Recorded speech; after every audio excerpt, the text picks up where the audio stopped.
ጨረቃዎቹ በሰላም ተገናኝተዋል። እንኳን ደስ አላችሁ። ሰላም ቤተሰብ እንዴት ናችሁ? ለዚህ ቤት አዲስ ከሆናችሁ በቅንነት ሰብስክራይብ፣ ላይክ፣ ሀሳብ አስተያየታችሁንም ኮሜንት ላይ እያስቀመጣችሁ አበረታቱን። እንግዲህ በጣም የምንወዳቸው የእኛ ጨረቃዎች ተገናኝተዋል። ያው በጣም ደስ በሚል ሁኔታ ነው የተገናኙት። ትናንትና ናቲ እንደተናገረው ወደ እሱ ቤት ነበረ ይዟቸው የሄደው ሁሉንም ማለት ነው። እሱ ቤት ሆኖ እንግዲህ ብሩኬ ጋር ደውሎ ትንሽ አሞኝ ነው ሐኪም ቤት መሄድ አልቻልኩኝም እና ና ወደ ሐኪም ቤት ውሰደኝ ብሎ ድንገት ነው የደወለለት። ብሩኬ እንግዲህ ናቲ ታሟል ብሎ ወደ ሆስፒታል ሊወስድ ሲመጣ ሀይሚን ቤት ውስጥ ሲያገኛት የተሰማውን ስሜት አይታቸዋል።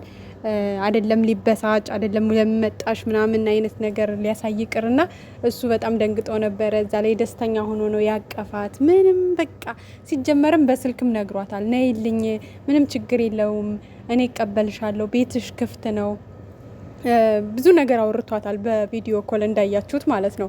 ጓደኞቹ እንግዲህ ትንሽ አካብደው ነበረ። ድንገት ሲያይሽ እንዴት መጣሽ? ለምን ሄድሽ? መጀመሪያ ለምን መጣሽ? አሁን ምናምን ብዙ ነገር ሊል ይችላል። አንቺ ትዕግስተኛ ሆነሽ እነዛን ነገሮች ለማሳለፍ ሞክሪ ምናምን እያሉ እየመከሯት ነበር። በእርግጥ ምክሩ ይጠቅማል፣ ለነገም ለወደፊትም ይጠቅማታል። እሱ እሳት ሲሆን እሷ ውሃ፣ እሷ እሳት ስትሆን እሱ ውሃ እየሆኑ ነገሮችን በትዕግስት እንዲያሳልፉ ወይ ደግሞ ችግራቸውን በትዕግስትና በመነጋገር እንዲፈቱ ምክሩ አይከፋም፣ ይጠቅማል። ግን ደግሞ ዛሬ ይሆናል ያሉት ጭራሽም ነው ያልሆነው። እሱ በደስታ ነው የተቀበላት። እንዳያችሁ ተቃቅፈው ሲያወሩ ነበረ። ብዙ በቃ እንኳን መጣሽ ነው ያላት። ደስ ነው ያለው። በጣም በደስታ ነው የተቀበላት። በቃ እንደውም ለምን ብቻዬን ጥለሽኝ ሄድሽ? እኔ እኮ ብቻዬን ነኝ፣ እዚህ ማንም የለኝም፣ ማንም እንደሌለኝ እያወቅሽ እንዴት ብቻዬን፣ እንዴት አስችሎሽ ጥለሽኝ ትሄጃለሽ? ብቻዬን ነው ያላት ማለት ነው። እሷም እንደዛው እኔም ብቻዬን እኮ ነኝ፣ ማንም የለም እዛ። በቃ የሚያሳዝኑ ነበረ። የምር ብቻ ደስ ብሎናል። እግዚአብሔር አምላክ ከዚህም እንግዲህ ከፊታቸው እየቀደመ እንዲጠብቃቸው፣ በቃ እነሱን ሊያጋጫል የሚለውን ነገር እግዚአብሔር ከፊታቸው እያረቀላቸው ፍቅራቸውን በስነ ስርዓቱና በደስታ እንዲመሩ በጸሎታችን እናግዛቸው። እንግዲህ ጾም ነው። በጾሙም ሰዓት ስለመጣሽ ደስ ብሎናል። ምክንያቱም ለወንድ ልጅ በጾም ሰዓት በጣም ከባድ ነው እና በጾም ሰዓት አስባችሁታል ይከብዳል። እና እንኳን ያንን የሚያክል ትልቅ ቤት ይዞ መቀመጥ ትንሽ ይከብዳል። ጥሩ ሰዓት ነው የመጣሽው፣ እንኳንም በሰላም መጣሽ ብለናል። ቅመምዬ እንግዲህ ቤትሽ ገብተሽ በሰላም በደስታ በፍቅር ከምትወጁ ሰው ጋር እንድትኖሪ ፈጣሪ እንዲያግዝሽ በጸሎታችን ሁላችንም ከጎናችሁ ነን። እናንተም ደግሞ ትዕግስተኛ ሆኑ። በቃ ትንሹም ትልቁም ነገር አያናዳችሁ፣ አያበሳጫችሁ፣ አያጣላችሁ።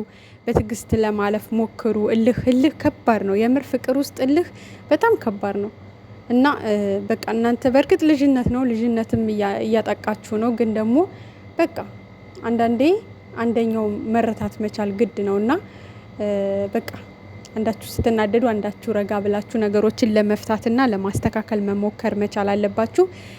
እንግዲህ ደስ ብሎናል። በቃ ተመስገን እግዚአብሔርን። በጣም የሚያስከፋ ጊዜ ነበረ። በቃ አሁን ቅልልን ያለን በቃ ሸክማችን ቅልል ተመስገን። በቃ አሁን የምትጾሙ ሁላችሁም በሰላም ጾማችሁን ጾሙ። ምክንያቱም በጣም ብዙ ሰው ተጨንቆ ነበረ፣ አዝኖ ነበረ። በፍጹም ያልጠበቅነው ነገር ነበረ የሆነው። የሀይሚ ከሀገር መውጣት ምናምን ከባድ ነበረ። እንዴት በቃ እኔ እንጃ አላቅም። ብቻ በጣም ብዙ ልጆችም እያሉ ነበረ። ሁልጊዜ በጾም ሰዓት ይጣላሉ። በቃ በስነ ስርዓቱ ጾማቸውን እንኳን አይጾሙም። እኛም በስነ ስርዓቱ ጾማችን እንድንጾም አያረጉንም። በቃ የዛሬ ዓመትም እንደዚህ ጸብ ላይ ነበሩ። የፋሲካም ጊዜ የጾም ጊዜ ጸብ ላይ ነበሩ። የረመዳን ጊዜ ጾም ላይ ነበሩ። ሁሌ በቃ እኛ በምንጾምበት ሰዓት እነሱ ጸብ ላይ ናቸው። እና በቃ ጾማችን ራሱ በትክክል መጾም አልቻልንም ብለው በጣም ብዙ ልጆች ራሱ በጣም አዝነው ነበር። የምር በጣም ማለት ነው።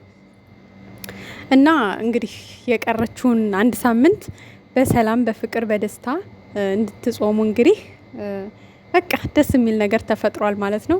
እግዚአብሔር ይመስገን።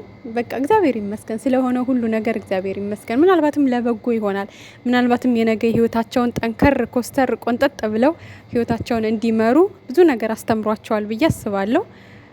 ከዛ ውጭ እንግዲህ በቃ ነገ በቤታቸው እንደምናያቸው ተስፋ እናደርጋለን። ዛሬ እንግዲህ እናቴ ቤት ነው ቪዲዮም ያለቀው። ያው ጓደኞቻቸውም እንግዲህ ትንሽ እንዲያወሩ ብለው ወጣ ወጣ ብለው ነበረ።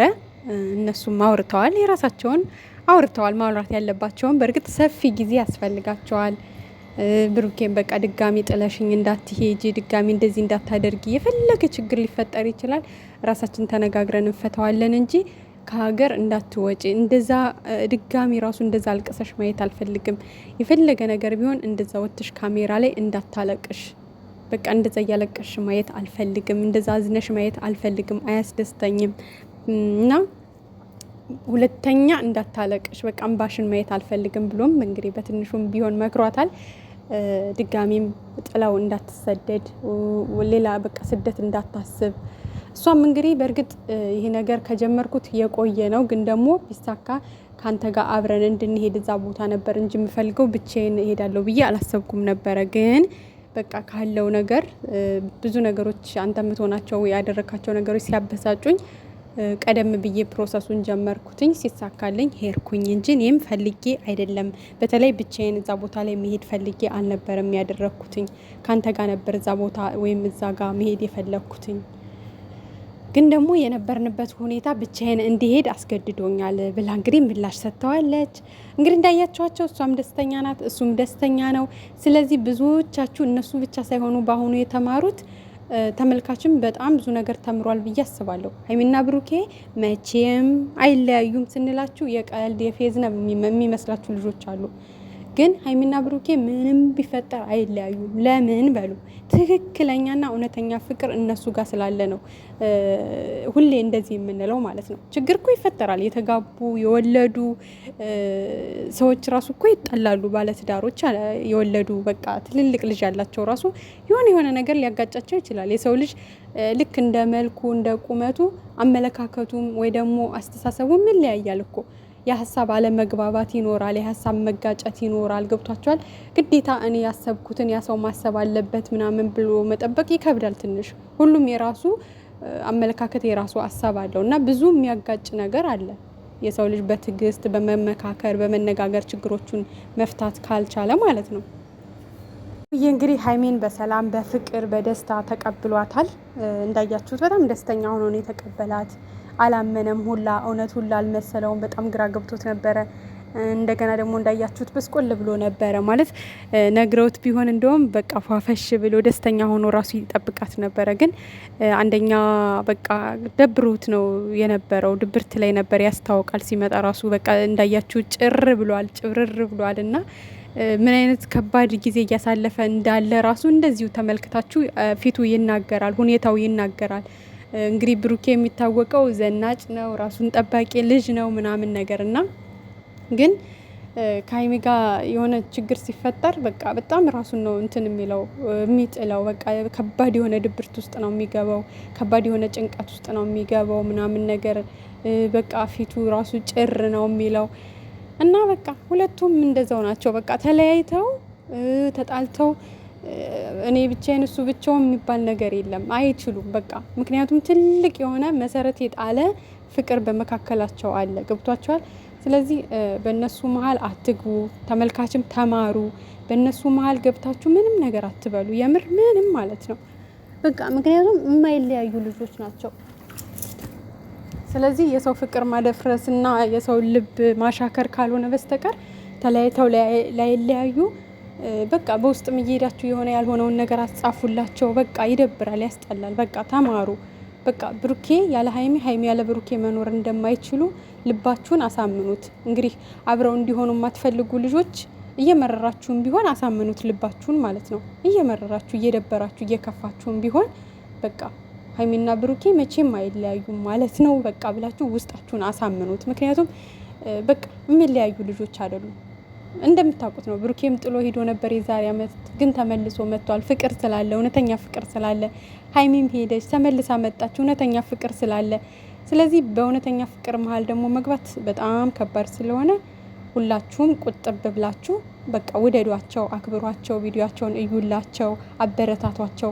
ከዛ ውጭ ግን የማይሆን ቃላት አትነጋገሩ፣ አትከፋፈሉ፣ አንድ ሁኑ። በቃ የጨረቃ ፋሚሊ በአንድነት መታወቅ መቻል አለበት። እነሱም የሚፈልጉት ያንን ነው እንጂ ተከፋፍሎ የሀይሚ እህት የብሩክ እህቶች ምናምን ይደብራል። በቃ ባልና ሚስት ለያይቶ የእሱ እህት የእሷ እህት መባባል በጣም ነው የሚያስጠላው። በቃ የጨረቃ ፋሚሊ የሀይሚና የብሩክ ወዳጆች አለቅ። በዚህ ጽኑ ማለት ነው።